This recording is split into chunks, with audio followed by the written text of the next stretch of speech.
Bonjour et bienvenue à toutes et à tous. Vous êtes sur la chaîne YouTube de l'étudiant en droit.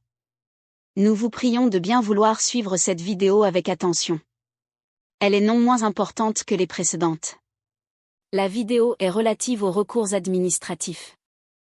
Les recours administratifs désignent en droit les modes de résolution des différends avec l'administration. Rappelez-vous, nous avons parlé des actes administratifs qui désignent les décisions de l'administration. Cette vidéo est intrinsèquement en rapport avec celle organisée sur les actes administratifs. Pour des auteurs, les recours administratifs sont des réclamations contentieuses non juridictionnelles.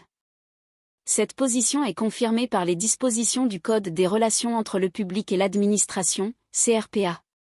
Voir le livre 4 intitulé « Le règlement des différends avec l'administration », article 410-1 et suivant.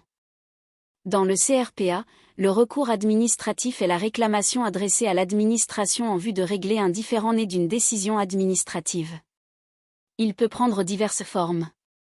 Soit, un recours gracieux désignant le recours administratif adressé à l'administration qui a pris la décision contestée, soit un recours hiérarchique se traduisant par le recours administratif adressé à l'autorité à laquelle est subordonnée celle qui a pris la décision contestée.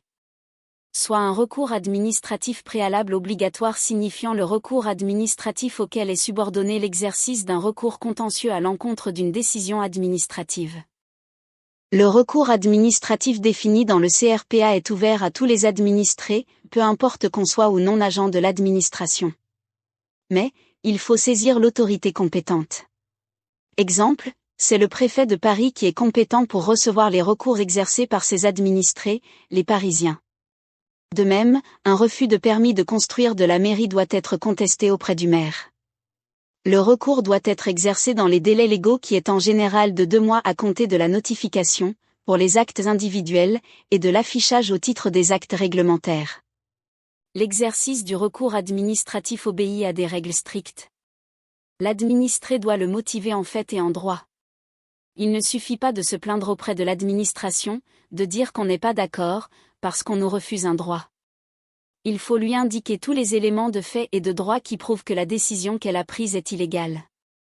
Par exemple, lorsqu'on vous refuse un droit, titre de séjour, aide au logement, inscription sur les listes électorales, il faut contester la décision concernée avec toutes les preuves qui justifient que le refus est irrégulier, donc inacceptable.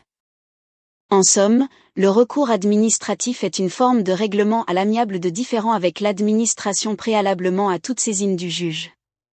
Nos auteurs parlent de mode non juridictionnel de règlement des différends.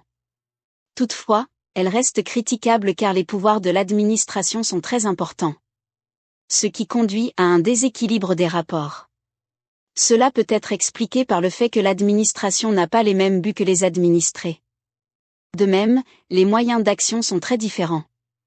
Le recours administratif est aussi critiquable, car face à un administré, l'administration est à la fois juge et partie. Peut-on, ainsi, parler du maintien de l'époque du ministre-juge ?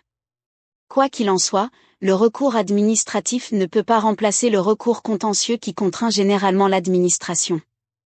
Nous y reviendrons. La vidéo du jour sur la chaîne de l'étudiant en droit est terminée. Nous parlions des recours administratifs. Restez avec nous pour en savoir davantage sur cette notion.